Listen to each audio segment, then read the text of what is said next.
lepo popolno.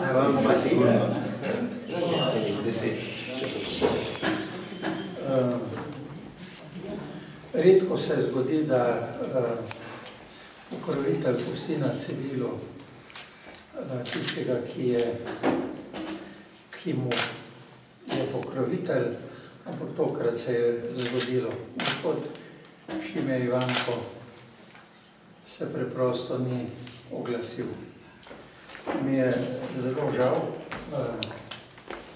Žal mi je tudi za to, da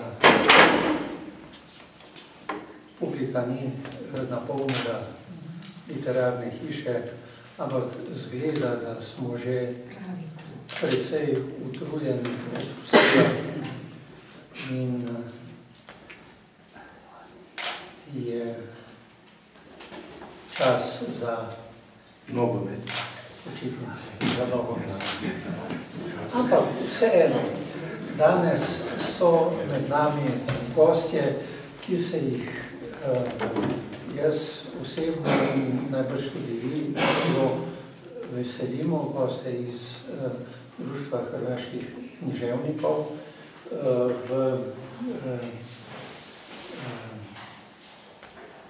zelo kompetentni zasedbi predsednice oziroma vodje mednarodnega odbora in člana upravnega odbora in upam, da bomo šli skozi en lep večer. Pred 2 dnevoma sem bil približno v enaki komorni zasedbi v Gradcu, ko je Božidar Brezniškar Bagola predstavljal svojo knjigo in to ni oviralo publike, da se ne bi zapletli v dolg in zelo temeljit pogovor. In upam, da bomo to tudi danes doživeli.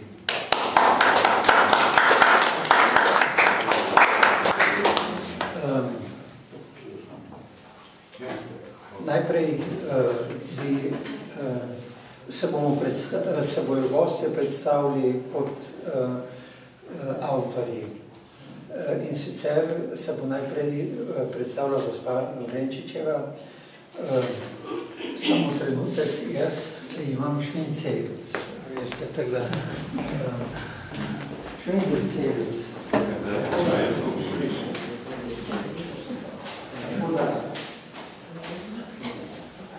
Bom govoril na pamet. Gospa Željka Lovrenčič je dela na enem zelo pomembnem področju v knjižnici in sicer, kot mi je prej rekla, tudi za stike knjižnice z avtorji zunaj hrvaškega teritorija. Diplomirala je komparativistiko, kakor mislim tudi oba dva njena kolega, gospod Petrač in gospod Jelačič Božinski. Pravo, aha, pardon, jaz sem. In je diplomirala iz južnoameriške književnosti. Ona je sicer zelo povezana z južnoameriško književnostjo in kar je čisto nova, pravzaprav v znanosti, čisto novo področje, kajti to je bilo področje, ki je bilo emigrantsko področje in strani Jugoslavije seveda prezamolčano. Tako da ima bogate izkušnje iz stikov z Južno Ameriko. Bom šel kar naprej. Gospod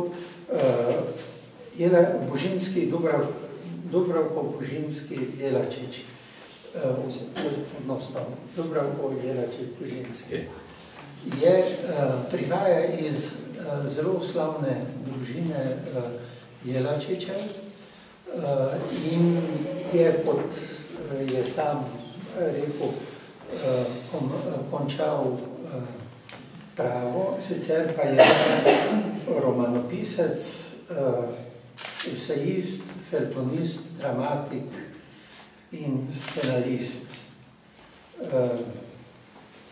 On je tudi eden od ustanoviteljev družine Histrion, ki jo v Mariboru poznamo preko Borštnikovega srečanja in tudi sicer kot en fenomen, gledališki fenomen na Hrvaškem. Gospod Božidar Petrač pa je predsednik Zveze društva hrvaških književnikov in sicer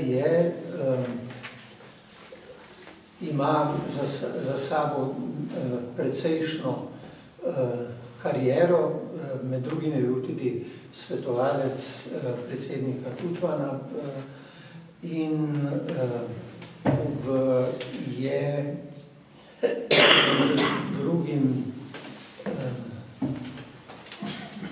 še kaj bi rekel, takšnega, bil je po 90. letu se je vključil v politiko in zdaj, koje godine ste sada predsednik? Prve godine. To je prva godina. To je prva godina. Predsednik društva hrvaških književnikov. Je tudi prevajalec, poleg tega, da je pesnik, je tudi prevajalec in sicer iz področja francoščine in italijanščine in je prevedel skoraj vse avtorje, ki na Hrvaškem so prevedeni iz teh jezikov. Rekli smo,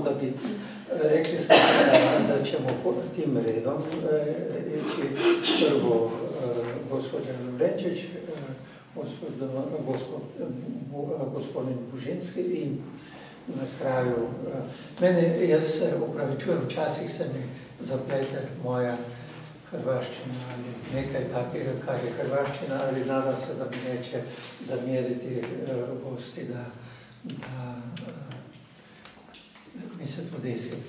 A ja bih rekao, jedna od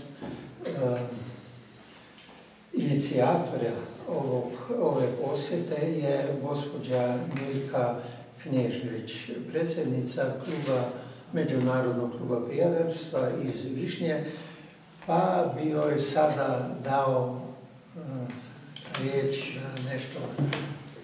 da nešto kaže.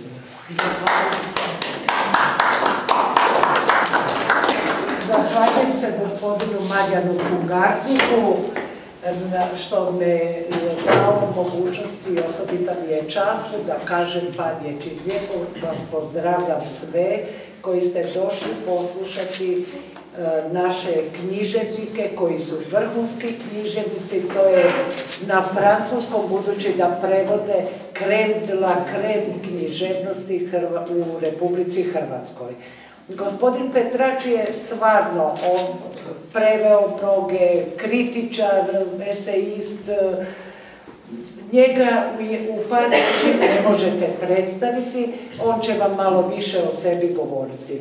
Gospođa Željka Lovrenčić, ona vam je bila, da, savjetnik predsjednika Tudžmana je bio i saborski zastupnik i sve. Gospođa Željka Lovrenčić, ona je isto bila konzulica, prevela je i meksičke i čileanske, jer je u Čile, u Santiagu. Veliku karijeru ima od dopisništva i sada ima funkciju međunarodnog povezivanja književnika i dalje. Gospodin Dubravko Jelačić-Bužinski isto tako ima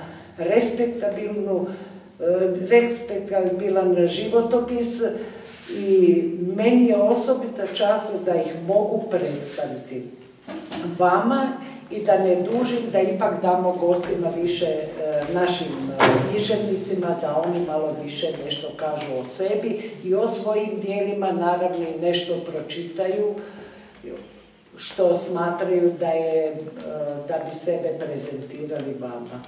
Zahvaljujem se gospodinu Marijanu Pungartniku što je, evo, upriličio i dao nam termin da možemo predstaviti hrvatske književnike vama, da malo više povezanosti bude među umjetnicima, književnicima i nadam se da će se suradnja nastaviti dalje između Društva hrvatskih književnika i Mariborske literarne družbe. Meni je žao što gospodin Beno Taufer nije mogao doći. To je stariji gospodin, ispričao se jer smo mislili da to bude onda jedna malo cjelovitija večer. Zahvaljujem vam na pažnji i dajem riječ našim književnicima. Sve vas dobro pozdravljam. Hvala vam na ovome uvodnom dijelu. Ja bih još dodala neke stvari o sebi. Ja sam diplomirala, kao što smo čuli, komparativnu književnost i španjolski jezik na Filozofskom fakultetu. U Zagrebu tu sam magistrirala hispanistiku, znači španjolsku filologiju. Nakon toga boravila sam godinu dana u Meksiku gdje sam studirala postdiplomski studij na sveučilištu u Meksiku. Nakon toga sam 5 godina boravila u Čileu kao profesorica hrvatskog jezika i kulture, a kasnije sam radila kao ataše za kulturu u našem veleposlanstvu u Santiago de Chile. Budući da sam prije svega hispanistica, mene osobito zanima književnost španjolskog govornog izričaja, ali i mnogobrojni hrvatski autori koji žive na području Južne Amerike, osobito u Čileu. U Čileu živi 200-tinjak potomaka Hrvata koji su značajni književnici. Znači, to su književnici koji su objavili jedno ili dva dijela, ali su ostavili svoj trag u toj književnosti. To je inače tema moga doktorskog rada. Radimo u Nacionalnoj sveučilišnoj knjižnici gdje vodim međunarodni odjel, znači hrvatska knjiga u inozemstvu, odnosno moja zadaća da pribavim što više knjiga naših autora koje su tiskane u inozemstvu. Za sebe bih rekla da sam, osim što sam književnica i prevoditeljica, prevodim sa španjolskog na hrvatski, ali i sa hrvatskog na španjolski. Španjolski nije moj materijni jezik, ali živeći na tom području shvatila sam da je potrebno da nas što bolje upoznaju, a to se ipak najbolje radi preko kulture, jer kultura može ući u neke kutke u koje ne ulazi ni politika, ni gospodarstvo. Znači, pokušala sam prevesti dijela nekih naših autora u Čileu, to se Čilancima svidjelo i tako smo razvili dosta bogatu književnu suradnju. Do sada sam na španjolskom govornom području objavila 12 knjiga prijevoda. To su uglavnom svojevrsni izbor, ja ih ne bih nazvala antologijama, koji su objavljivani u Meksiku, u Boliviji, u Čileu i u Španjolskoj. Sad sam nedavno bila na putu u Paragvaju i u razgovoru sa njihovim književnicima i akademicima koji su pokazali interes za našu književnost. To je dosta egzotična zemlja. Ne znaju puno o nama, ali ja sam u prijevodu pročitala pjesmu našeg pjesnika Branimira Bošnjaka, objavljenu u časopisu koji izdaje Društvo hrvatskih književnika. To je časopis koji se bavi međunarodnim vezama i objavljuju se tekstovi u prijevodu na engleski, španjolski, francuski i tako dalje. Znači, za početak kratka pjesma, ja ću vam predstaviti Branimira Bošnjaka u prijevodu na španjolski. Unicamente en la muerte, jedino u smrti. Unicamente en la muerte siento que vivo. Su amor me lleva como un niño a una madre desprevenida. El mundo cuidado no es amor. El amor ofrece la mano de diferente manera, para cerrarte los ojos, soñando tus sueños en los ríos. Estamos tan cerca que ni una guerra puede separarnos de nosotros mismos. Vivimos solamente de eso, solo en la muerte siento conmigo. Estoy contigo en cada momento, tus preocupaciones no me preocupan. El amor cruel lo abraza todo, lo que siempre quiso, cerramos la boca, ahora en la muerte siento que vivo.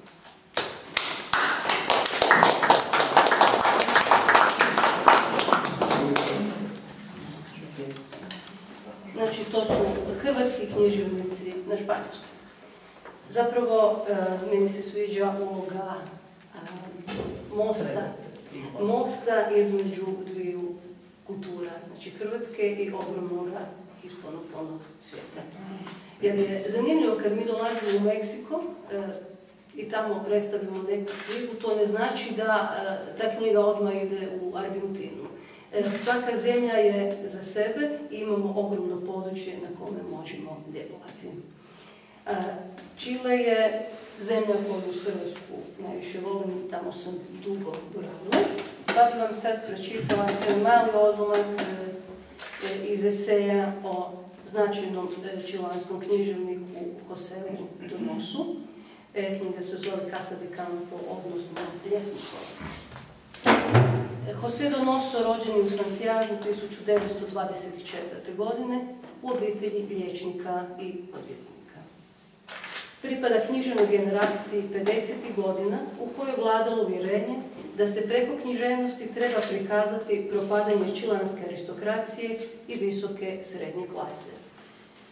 Roman Coronación freska je društva glavnog grada Čilea, a Casa de Campo dobio je nagradu španjolske kritike.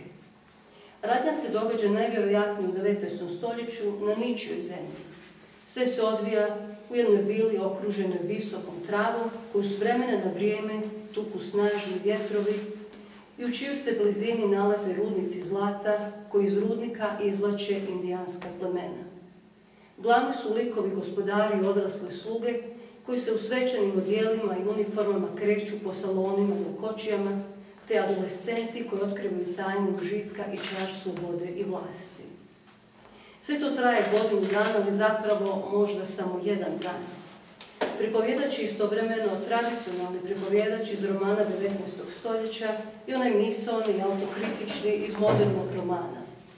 U jednom je danu, ili možda godini, vila je poprište i erotskih grozničara i bjesova i muka mladeži sluga indijanskih plemena koji se javljaju za odsutnosti gospodara jer je došlo do narušavanja uspostavljenog reda i uvođenja nekoga novog. U tim se koordinatama smještalo veličanstveno djelo čilanskog klasika koji je ujedno i magistralno djelo moderne književnosti na španjolskom govornom području. Casa de Campo je moralna parabola jer se istražuje svijet pobune i ranjiva agresivna krhkost ljudskog bića u doba mladenaštva. Ali iznad svega taj roman nastojanje da se stvori poetski univerzum, blještavi pokretački koji kao da već postoji, ali na blijedoj fotografiji. On nas uvodi među duhove magične svjetiljke i među želje mladenačkih godina, među glupi i tiranski bijes koji se pojavljuju kad se netko dočepa vlasti, u svijet krađe, pobuna i pustolovina, a možda nas navede na bijeg u zemlju čudesa ili u zemlju nikad više. Ili se pak njegova radnja odvija u sadašnjosti i baš ovdje. Kako imaš ono pjesam, to prevedati hrvatščini? Molim? Ono pjesam ko ste španjolščini će nakon hrvatščini prevedati. Da na hrvatskom. Nažalost, nemam na hrvatskom. Imam samo na... Da. Sve smo svaku treću razumeli. Svaku treću. Htjela sam vam dati do znanja kako zvuči taj jezik. Ali evo, sad ću nešto o našem pjesniku Dragutinu Tadijanoviću, kojeg smo preveli na španjolsku, a tiče na hrvatskom. Dragutin Tadijanović, najznačajnija pjesnička osobnost moderne hrvatske književnosti, naša legenda, naš Nestor i Bard, rođen 4.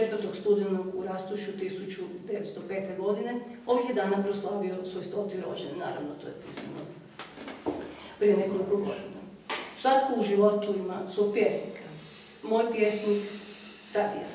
Dugo sam mislila što pokloniti za rođendan dragome prijatelju i voljenom pjesniku, a da to bude nešto posebno.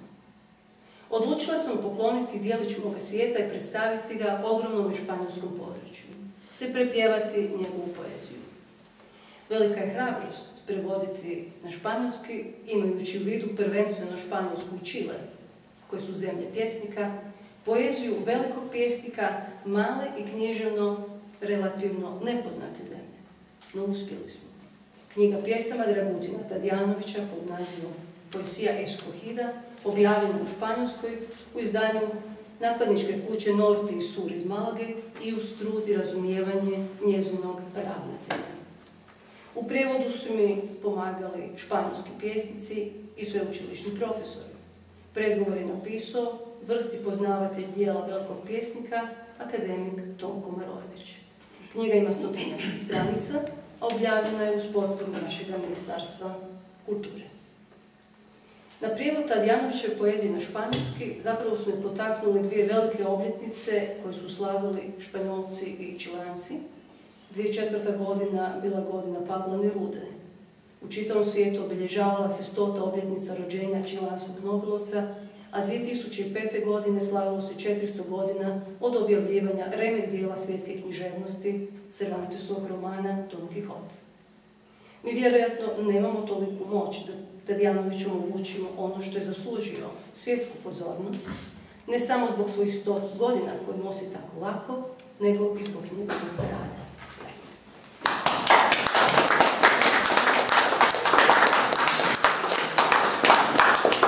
Tu knjigu na kraju objavili, poslali smo je španjolskoj kraljici i princu Filipu i tad je dobio odgovor u kojem je Sofija napisala da je knjiga odnosno vjerojatno njezin tajnik, da je knjiga na počasnom mjestu.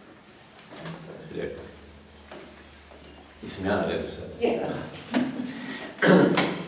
Ja neću puno od svoje biografije, bih volio posvetiti više vremena pripovici koju ću vam pročitati, a da ne ispadne predugačko, s obzirom da pisac uvijek voli pročitati do kraja svoju priču, ja ne bih volio pročitati samo fragmente. Nije dugačko, zato ću što manje o biografiji, a što više posvetiti samoj priči. Nema puno o tome, ja sam, upisao sam 2 fakulteta, jedan sam prekinuo, to je bila etnologija i komparativna književnost, a završio sam pravo. Nikad u životu se nisam bavio s pravom, cijeli život se bavim književnošću. Dakle, to su ti apsurdi koji su me pratili. Kao mlad student zarazilo me doista kazalište i pisanje. Te godine sam, dakle negdje ranih 70. godina sam sa jednom grupom glumaca osnovao kazališnu družinu Histrion, koja je počela gotovo kao underground kazalište sa eksperimentalnim stvarima, a poslije se je preselila u... Ili ja prebrzo govorim, jel možete razumjeti? Ja se ispričavam ako... Dakle, nakon tog je kazališna družina Histrion zapravo postalo vrlo etablirano kazalište koje je obilježilo i povijest hrvatskog kazališta. Za kazalište sam napisao 11 drama, zadnju sam napisao nakon velike pauze od gotovo 15 godina i sad je igrana upravo u kazalištu Histrion jer sam smatrao da njima moram to dati. Ostale su igrane uglavnom na različitim pozornicama Hrvatske i u inozemstvu. Napisao sam 3 zbirke priča, 3 romana za djecu, Martin, Sportski život letećeg Martina, Balkanska mafija i Martin protiv CIA KGB-a, koji su u lektiri za 7. razred osnovnih škola. Napisao sam jedno 15 drama za televiziju, adaptacija prema dijelima hrvatskih pisaca, 2 televizijske serije, nekoliko scenarija za film, radio, drama, eseja, feljtona, s tim se doista ne želim opterećivati. Stvarno bih volio pročitati priču, već zbog tog što se nalazim u jednom ambijentu koji je napola galerija i ta priča korespondira zapravo sa glavnim junakom koji je konceptualni slikar. Ona se zove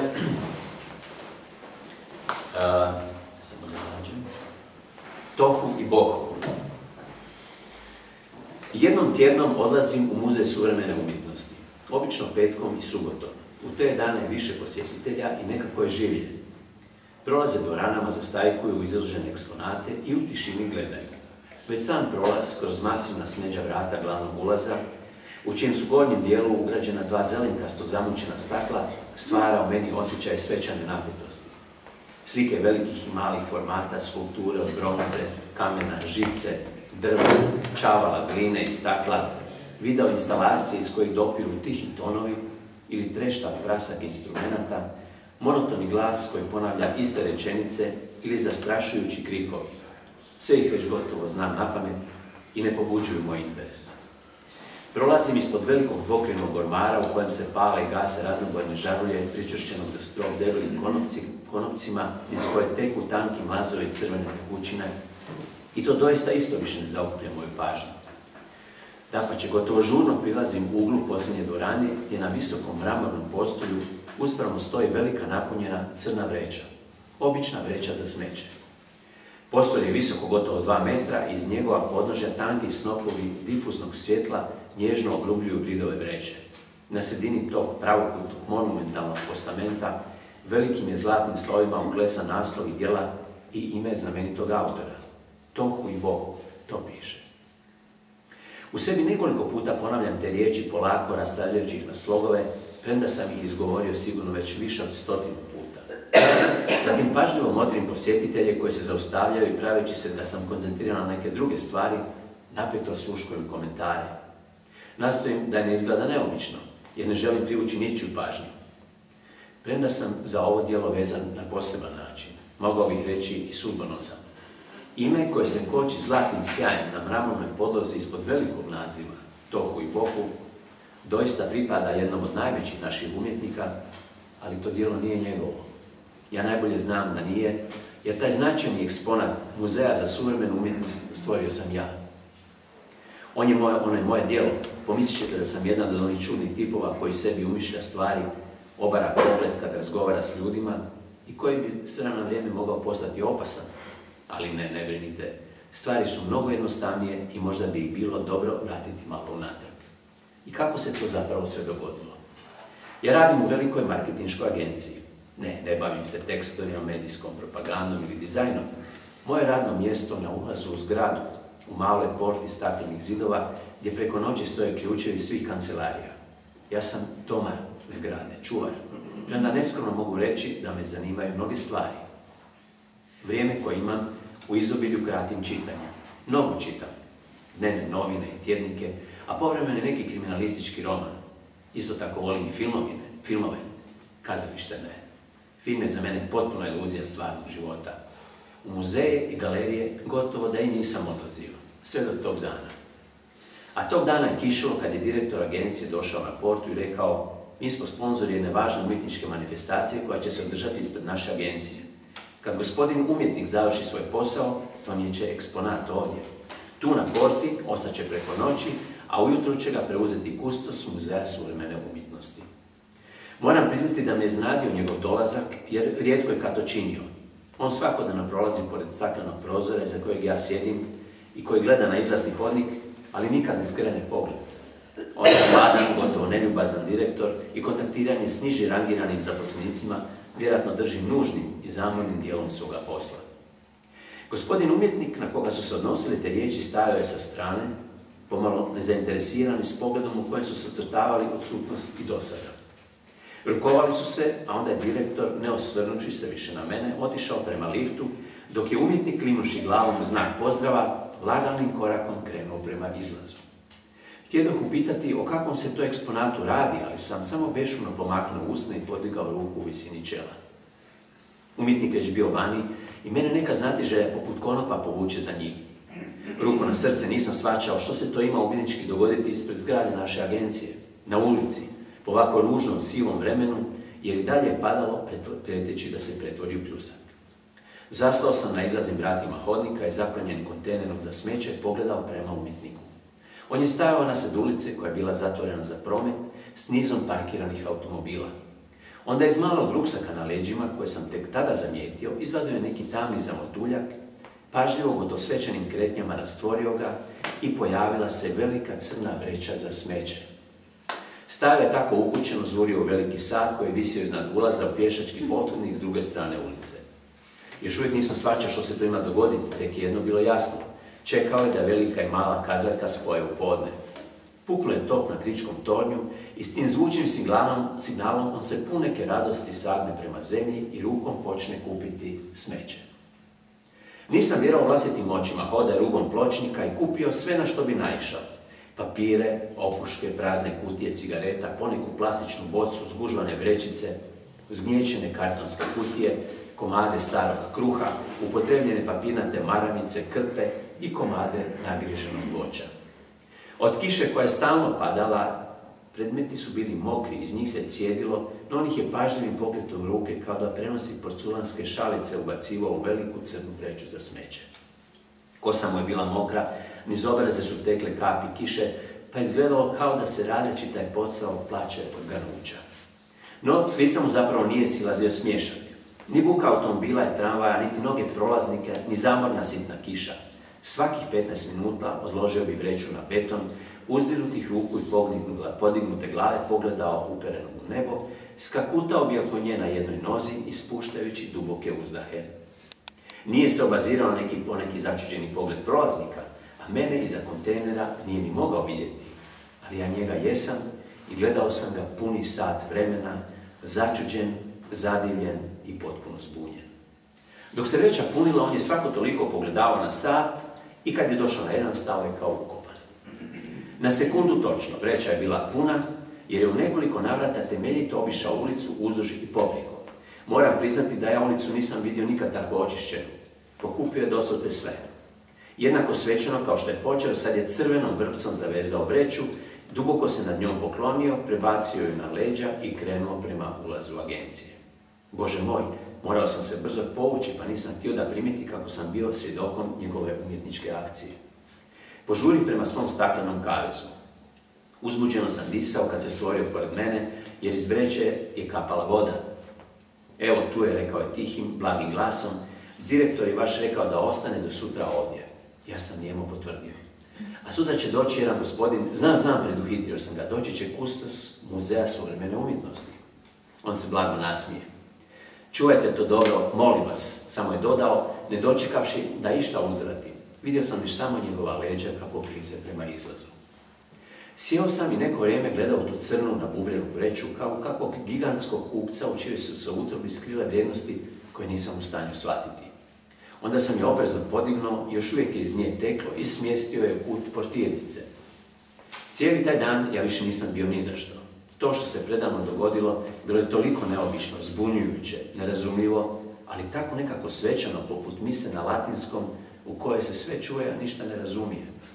Razbijenih sam misli u tišini proveo ostatak dana, a drugi dan došavši na posao, zaprepašteno sam zastao na vratima portirnice. Vreće nije bilo. Osjetih studene kapi znoja na čelu, ruke su mi vidljivo drhtale. Znao da moram pitati za sudbinu nestalog umjetničkog eksponata. Kao lud uletio sam u mali kafić koji se nalazio uz našu agenciju i s vrata proderao. Blaž! Blaž je bio naš noćni čuvar koji svoje prve jutarnje sate nakon noćnog dežurstva uvijek provodio nalakčen na čaršank s čašom gemišta u ruci. Blaž! Ponovio sam prigušenim bijesom. Gdje je vreća? Koja vreća? Tupo je pogledao jer sam ga zaustavio na pola puta s čašom prema ustima. Ona crna vreća od smeća koja je stala u portirnici. Ka jebamo, vrag matera, gdje bi mogla biti? Pa gdje je? Povisio sam ljutito ton. Ja kam se baca smeće nek v kontejner? Tam sam stavili, smetlari su je otpelali. Bacio si vreću u kontejner. Odvezli su je. Bio sam paraliziran tim saznanjem. Idiote jedan, unesao mu se u lice i odjurih van. Znao sam da moram djelovati brzo, jer inače sam gotov. Ne gine mi otkaz, mozak mi je grozničavo radio, kustos muzeja trebao je doći za manje od sat vremena, a umjetnički eksponat bio već smrvljen u utrobi kamiona gradske čistoće. Od Jurih do podrumskog skladišta. Na policama, gdje su ležali sanduci s pićem i namirnice, bilo je nekoliko smutuljaka crnih vreća za smeće. Zgrabih jednu i hitrim korakom putih u dvorište sa stražnje strane zgrade. Bilo je zapušteno, zaraslo u korov, prepuno odbačenih starudija i otpadaka. Trpao sam naglim pokretima, redom, sve što mi je došlo pod rukom. Nisu to bile one spore i umjetničke svečane krete, kojim jučer nastaje umjetnički eksponat, ali efekt je bio dosta podjednak. Za 10-ak minuta ta vreća je bila puna. Sjetih se da je jučer iz nje kapala voda i tu je činjenicu također trebalo uvažiti. 2 velika lonca vode ulio sam brzo u tu smrdljivu nakupljenu gomilu i postigao gotovo isti umjetnički dojam. Prljave kapi pojaviše se na dnu vreće. Preostala je jedina potraga za crvenom vrpcom, no i tu me je pratila sreća. Našao sam cijeli kolut u ladici velikog ormara, zakuhan, znojan i zadovoljan. Sjedio sam u svom staklenom kavezu, a u uglu savršena imitacija umjetničkog dijela. Kustos je bio nevjerojatno točan. Pristojan, prosjed mali gospodin, ugodna glasa, zadivljeno je gledao u vreću koja je predstajala pred njim. Fantastično, rekao je sebi u bradu. A onda je to divljenje još jednom glasno podijelio sa mnom. Fantastično. Pritom je dlanom zaneseno prelazio preko nabreknih, vlažnih crnih oblina, jer van je stajao mali kombi i vozač pažljivo unese vreću. Laknulo mi je kad su konačno krenuli, a onda sam naletio i na prve kritike u novinama. Spomenuo sam već kako velik dio vremena na poslu provodim u čitanju dnevnih i tjednih novina. Ne zadržavam se do duše na stranicama kulture, premda uvijek pročitam osvrte na filmove i neke knjige. 10-ak dana nakon avanture s vrećom za smeće, ugledao sam u jednom dnevniku njezinu veliku fotografiju. Zauzimala je gotovo 1/4 stranice, a iznad nje se kočio naslov Tohu i Bohu, sklad urbanog kaosa. Ispod je bio članak vrlo uglednog kritičara. Pročitao sam ga u dahu nekoliko puta, iako ga nijednom nisam sasvim razumio. Vrvilo je od učenih riječi, ali odisalo je tonom velikog oduševljenja. Ovom instalacijom o limitiranom prostoru ljudske egzistencije, pisalo je, suprotstavljena je odsutnost predmetnog svijeta. Ispod epiderme objekta u kaotičnom gubitku esencijalnog prodire lakoća zgusnutog volumena, stvarajući neku vrst metafore permanentnog kaosa. Sinestezija se odvija u svim smjerovima, odišući istovremeno puninom i prazninom. Tohu i Bohu postaje tako naš metafizički kod u ritmu vječitog kretanja. Prepisao sam tu rečenicu lukom u teku, nastojeći proniknuti u njezino značenje, ali vjerujte, nisam uspijevao. Napokon, a zašto da si predbacujem? Pa to su učeni ljudi, oni vide ono što ja nisam u stanju, no ipak, ono što me najviše čudilo, ali radovalo, bila je činjenica da oni zapravo pišu o mom dijelu. Da hvale mene, a ne njega, jer u novinama je fotografija moje vreće za smeće, a njegova je nepovratno nestala u odlagalištu običnog gradskog smeća. To što je on potpisan uopće me ne smeta. Dovoljno mi je da sam kao anonimna osoba, lice iz gomile bez ikakvog značenja i važnosti, uspio napraviti nešto što se vrednuje i hvali tako obrazovani ljudi. Što je izloženo na mramornom postolju u Muzeju suvremene umjetnosti. Morao sam još jedino saznati što znači Tohu i Bohu. Kopajući po rječnicima i enciklopedijama u knjižici, ustanovio sam da te neobične riječi znače nered i prazninu. Spominju se već u Bibliji kod Jeremije i označavaju uništenje svijeta, odnosno razaranje zapravo svih smislenih oblika. Riječju stanje potpunog bezumlja. Događaj s vrećom za smeće prilično izmijenio moje navike. Od tada redovito čitam sve likovne kritike, ma koliko ih se s mukom pokušavam razumjeti. Nabavio sam i povijest slikarstva od Michaela Levija i dobro proučio sva razdoblja. Trenutno čitam biografiju velikog francuskog slikara Edgara Degas.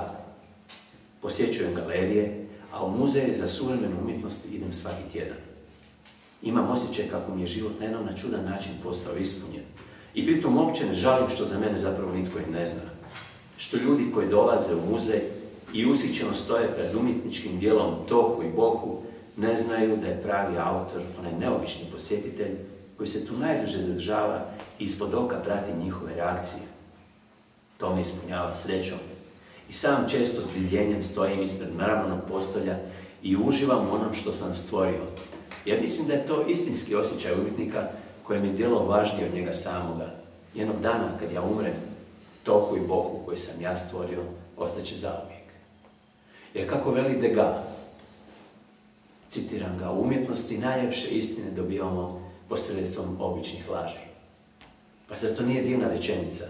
A ne možete reći da tako veliki slikar poput njega nije znao što govori.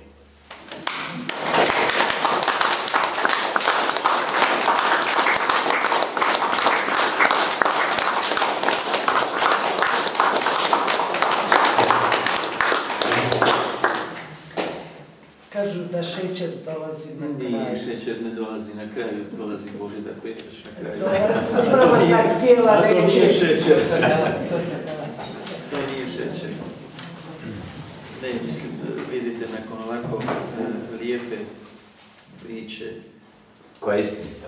Koja je istinita. Ja ću vam poslije objasniti, to je po istinitom događaju. Samo nema vreće u muzeju za sudbinu. Ali to je slučaj Pjera Menara. To je jedna... Da, tako je.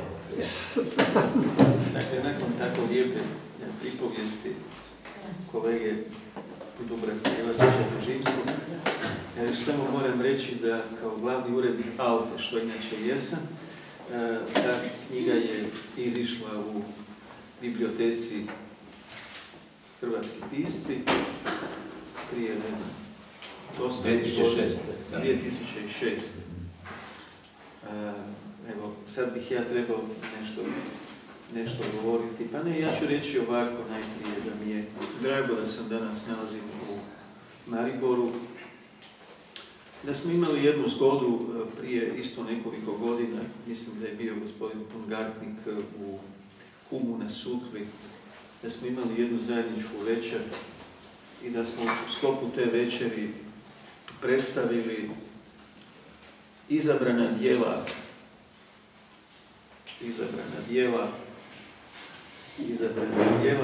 velikoga slovenskoga književnika Kozbeka, da, koji je izišao tada u biblioteci, poznatoj biblioteci u našoj zemlji, Vrhovi svjetske književnosti.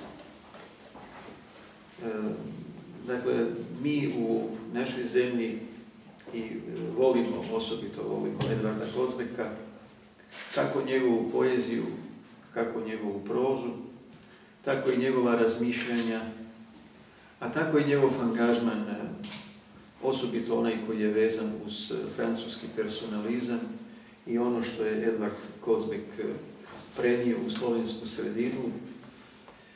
Mi u našoj zemlji i u našem narodu teško se možemo baš podičiti osobama koje su u ono doba, dakle u prvoj polovici 20. stoljeća bile u izravnom kontaktu, izravnom dodiru s francuskim personalistima i uopće s tom čuvenom školom filozofskom, ali eto, Kozbek nas je mogao preko svojega dijela, preko svojih svjedočenja mnogo čemu naučiti.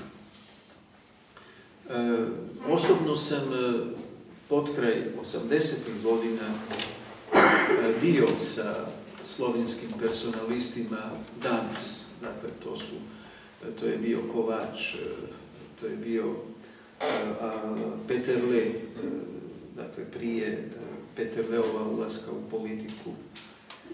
Osobno sam pisao za slovenske revije Blati Soč i za Treći dan u onom vremenu. I čak mislim da je u reviji Blati Soč sam objavio jedan esej o Kranjčevićevoj poeziji. Taj esej je bio u smislu poznavanja Kranjčevića svakako novost za to vrijeme, jer sam njegovu socijalnu poeziju izveo iz enciklike Lava 13. Rerum Novarum i dokazao da je njegova socijalna poezija nije nikakva poezija koja je iznikla na nekakvoj socijaldemokratskoj ideji ili nekakvim zasadama bilo kakvih utopija, nego upravo na toj enciklici Rerum Novarum iz 1891. Drago mi je isto tako da ove godine obnavljamo našu vezu sa društvom slovenskih pisaca i 25. svibnja su kolege iz Ljubljane na čelu sa Venom Tauferom trebali biti naši gosti u Zagrebu. Međutim, dogodilo se to da je u našim prostorijama, Bogu hvala da nije nitko stradao, pao jedan cijeli veći dio plafona našega plavog salona i da se to dogodilo 3 sata kasnije, da se to dogodilo za vrijeme kulturnog događanja, vjerojatno bi bilo i ljudskih žrtava. Tako da ih još nismo uspjeli ugostiti, ali ugostit ćemo ih u jesen i na taj način zapravo obnavljamo nešto što je vrlo čudno. 22 godine su prošle od slovenske i hrvatske samostalnosti. I nažalost, u vrijeme tih 22 godine naša dva društva službenih dodira, službenih posjeta i gostovanja nisu imali. Evo, meni je drago da barem u tom mom mandatu obnavljamo to prijateljstvo koje je prije toga itekako bilo živo i sa gospodinom Cirilom Zlovecom i cijelim nizom slovenskih književnika koji su gostovali u Zagrebu, a isto tako i naših književnika koji su gostovali diljem Slovenije. Zadnji put kad je gospodin Pungartnik bio gost tribine u našoj gradskoj knjižnici, prisjetio sam se vremena 38.9.40. kad je predsjednikom društva književnika bio Ilija Jakovljević, koji je posebno zaslužan za njegovanje slovensko-hrvatskih književnih veza. I on je bio taj koji je začeo to prijateljstvo i u Ljubljani i u Mariboru su gostovali tada, 38.39. ponajbolji hrvatski književnici toga vremena, od Tina Ujevića, Gustava Krkleca, Dobriše Cesarića, Dragutina Tadijanovića, Kolara i nekih drugih književnika. Dakle, sad smo opet na putu obnove tih naših zajedničkih susreta i ja vjerujem da će slovenska strana i prihvatiti nešto što smo promislili u Zagrebu za sljedeću godinu kao jedan od razloga našeg sastanka, dakle ne samo u ovom smislu izmjene književnika koji dolaze pa čitaju svoje književne radove, nego i jednog zajedničkog promišljanja o slovensko-hrvatskim književnim vezama u srednjoevropskom kontekstu. Dakle, tu temu predlažemo i predložit ćemo kolegama u Ljubljani, a vjerujem da ćete se onda i vi koji živite u Mariboru tom projektu priključiti. Sad nešto da kažem konkretno o sebi. Dakle, moj prvi poziv jest, ja sam književni povjesničar, esejist, književni kritičar, antologičar, prevodilac. Na posljednjem mjestu bih rekao da sam pjesnik, jer iza mene ne stoji ovakav opus prozni kakav stoji pjesnički opus, kao što stoji recimo prozni i dramski opus kolege Jelačića Božimskog. Ali eto, ova knjižica koju držim u ruci, ona je izišla 2001. Dani kušnje i ona je zapravo na neki način pjesnički doživljaj hrvatskog osamostaljenja. Ona je, dakle ja se nisam naravno kao sudionik tih događaja i savjetnik pokojnog predsjednika, nisam si nikada uzeo za pravo da bih o tim vremenima pisao ili govorio javno, jer smatram da se o takvim stvarima, da one zahtijevaju određeno vrijeme koje mora proći i da se o tim stvarima nije uputno pisati, što više mislim da je štetno pisati o stvarima koje onda vlastitoj državi mogu naštetiti, kao što su mnoge knjige koje su naši ljudi napisali, ne imajući u vidu vlastite nacionalne interese, nego svoju malu ulogu u toj velikoj povijesti, i te su knjige bitno neštetile hrvatskom narodu i mnogim hrvatskim ljudima koji su suđeni, osuđeni, eto neki od njih su sada u Hagu, neki od njih su suđeni na druge načine. To su stvari koje se naprosto ne smiju raditi, koje ljudi pametni, ljudi razboriti ne bi smjeli činiti, osobito ako su bili u neposrednoj blizini velikih događanja. Jer velika događanja koji put nemaju ispred sebe moralnost kao prvu odrednicu, nego se gleda na korist, na utilitarnost. Dakle, vi ne možete u stvaranju jedne države postupati u svakoj situaciji čisto i moralno, osobito ako ste još u ratu. Mislim, to su stvari koje naprosto idu vrlo teško jedne s drugima. Osim toga ima Ozbek onu svoju lijepu novelu zbog koje su ga i pretpostavljam proganjali. To je ona jedna pripovijest o dvojci partizana i jednoj zarobljenici, čini mi se. Da. Dakle, ja sam pokušao to reći stihovima, pa ću vam neću dakako sve, nego ću vam iz te knjige, iz te zbirčice, ne knjige, nego pročitati samo možda 3 pjesme. Dakle, ova nosi nadnevak 25. siječnja 1991. Vi se sigurno sjećate tog datuma. Tog datuma naš Sabor ima sjednicu kojoj se obraća pokojni predsjednik, i nakon njegova obraćanja cijelo hrvatsko izaslanstvo odlazi u Beograd na pregovore sa jugoslavenskim vojnim i političkim vrhom. I u jednom trenutku, 25. siječnja, mi u Zagrebu gubimo s njima svaki kontakt, ne možemo više stupiti s njima ni u kakvu vezu.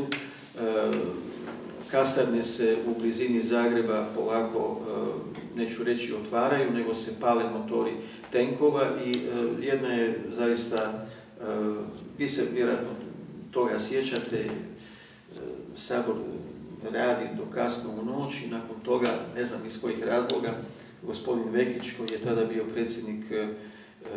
predsjednik vijeća općina, predsjeda Saborom i zaključuje sjednicu Sabora, što nije trebalo učiniti, i onda nastupa jedna noć iščekivanja u kojoj se ne zna kakva će sudbina zadesiti hrvatski vrh u Beogradu.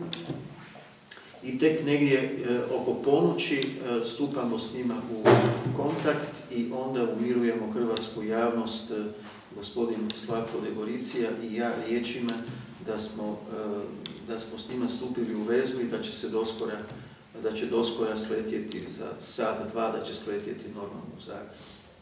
Inače su oni tamo trebali zapravo biti uhićeni i tada je zapravo prijetio Hrvatskoj državni udar. 25. siječnja 1991. Ovdje ostanimo, u crkvu Svetoga Marka, u mreklini mraka, jedino svjetlo. To pod kopita i gusjenica dopire iz magle zagrebačke. Ovdje ostanimo, zajedno, u crkvu Svetoga Marka, jedino svjetlo u zamračenu gradu, dok velika zmija žderanja željna spremna je na skok. Nema glasova u gluhoj noći, dok zmija svoje kovanice kuje, a pijana čeljad hrani se tlapnjama, u saborskim sobama pijano bunca rata biti neće. Istodobno 7. sila nježno tepa memento, pokoj duši probuđena naroda. U dubini noći krilata ptica u gustoj magli drhturi ponad Zagreba, mali obnevidio ptić. U Banskim dvorima rijetke duše vijesti iščekuju. Znam da sam očima poljubio dragu i domovinu. Ostavih je u Ilici, baš kao neku čirenu, u iskrenu smijehu ljubušačkih, sjećanskih ljubica. Jutrom još za mraka na kuhinjskom stolu, dok svi su spavali, rastvori se osjetnica. Miris domovine nastani se sred zaspalog trnja.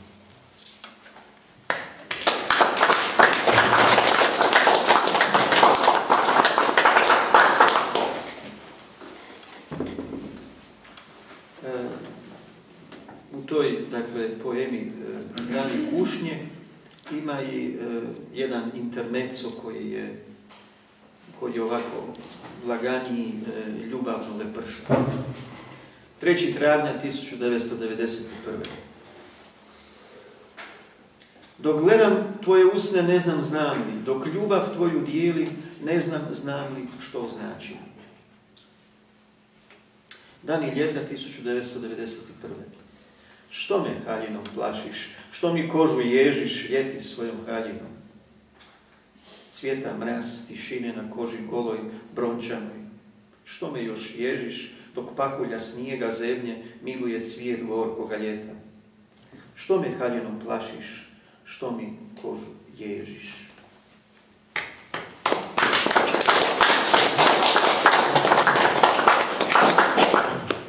Ima pjesma i 8. listopada 1991.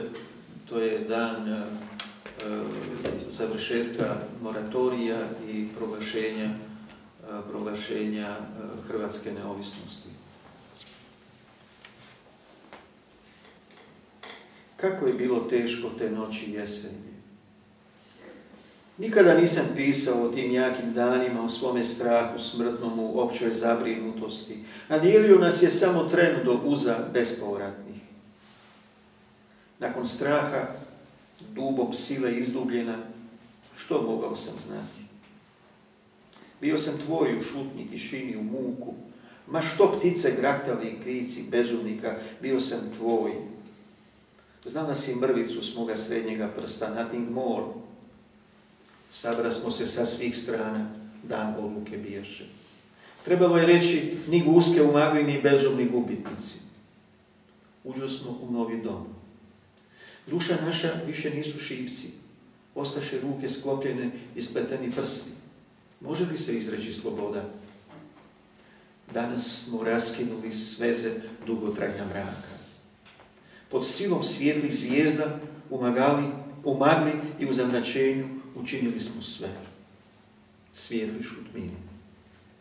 A šipci krvavi u molitvu ispružiše svoje ruke i postaše bijeli ljiljanom dobrote. Tada i dobrovit reče, va ime Otca i Sina i Svetago Duha. Vjerujem, od ploče koju pisah, druga se pisati neće.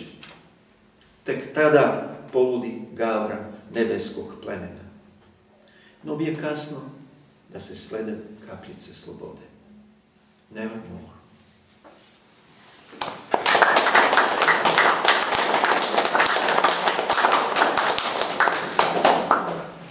Emaus u Hrvatskoj.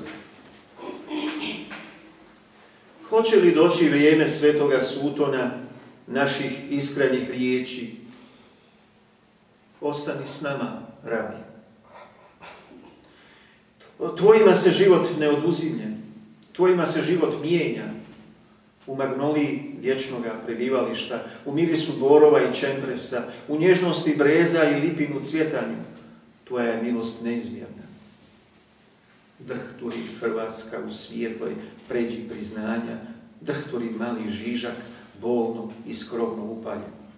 Hoće li tinjati ili glavnjom planuti?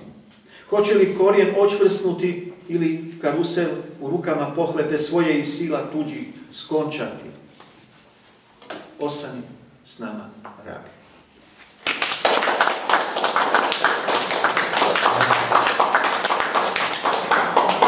I ako mogu još samo jedno.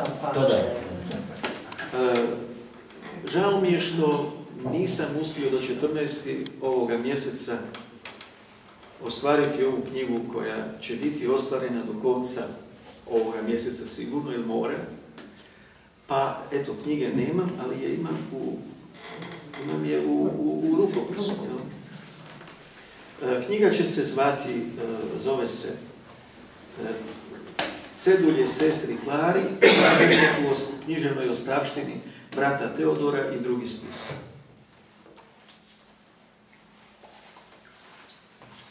Što ću ja sad od toga nešto kraće da bude. Evo recimo ovako, uska vrata. Čitajući tužaljke, odjekuju tvoje mi riječi, dok smo u kraljevstvu zborili. K zemlji djelice obaraju glave, pripasavši kostrijet, mladići glave prahom posiplju.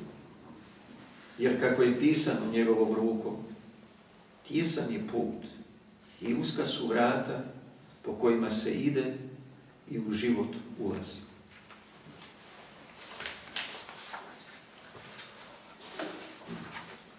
Ceduljica s molitvom. Da naučim brojiti dane, da mudro srce stepnem, da iskreno znanem reći. Hvala ti, Gospodine, što si me stvorio. Gospodine, samo riječ reci. Samo reci riječ. Da mognem razumjeti početak, da prihvatim svršetak sa zahvalnošću, da ponizno prigrlim sestricu smrt. Hvaljen budi, Gospodine moj, po sestrinam tjelesnoj smrti. Gospodine, samo riječ reci. Samo reci riječ. Da nadam se novom početku, da neću umrijeti zauvijek, da vjerujem pouzdano i čvrsto. Tvojim se vjernima, Gospodine, život mijenja, a ne oduzima. Gospodine, samo riječ reci. Samo reci riječ, iako nisam je dostojan. Samo reci riječ. Strovi me izopog. Samo reci riječ.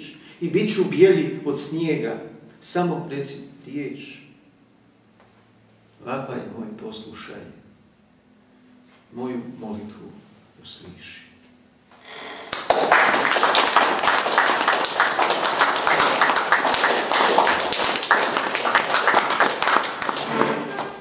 Ja mislim da je dovoljno, ne? Ne, čitaj još jedno. Čitaj još jedno.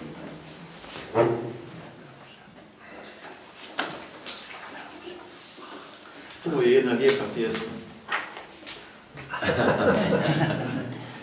Ali nije velika. Mogu je ja pročitati ovako kako tu piše. Ali u njegovoj volji naš je mir. En la sua volontade e la nostra pace. Ceduljica o njegovoj volji. Teško se misao uspinje k istini, jer svoje tlapnje slijedi u žuboru nedokučiva života. Neće tako do izvora svoga bitka doći. Obmanjuje se radije i taštinom krijepi, dopriti do svrhe tako nikad neće. Usalilo se srce, izgubila se misao. Gledajući ne vide, slušajući ne čuju i ne razumiju. Oslobodi nas obmana i tlapnja, uči nas strpljivosti, uči nas poniznosti, naš mir u njegovoj je volji. U njegovoj volji sve se želje smire.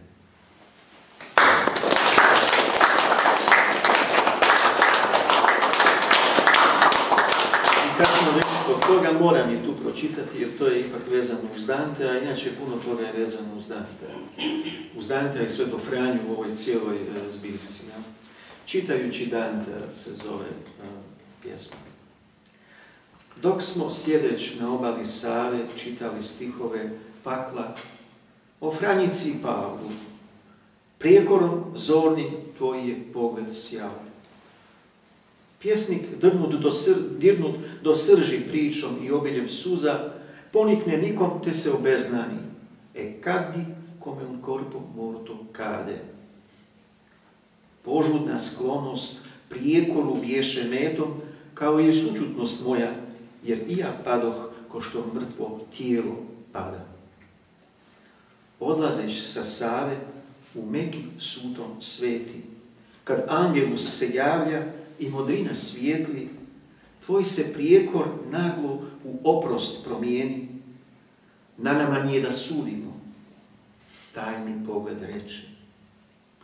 Što imaš trun gledati, kad pogledom samim u srcu već griješiš?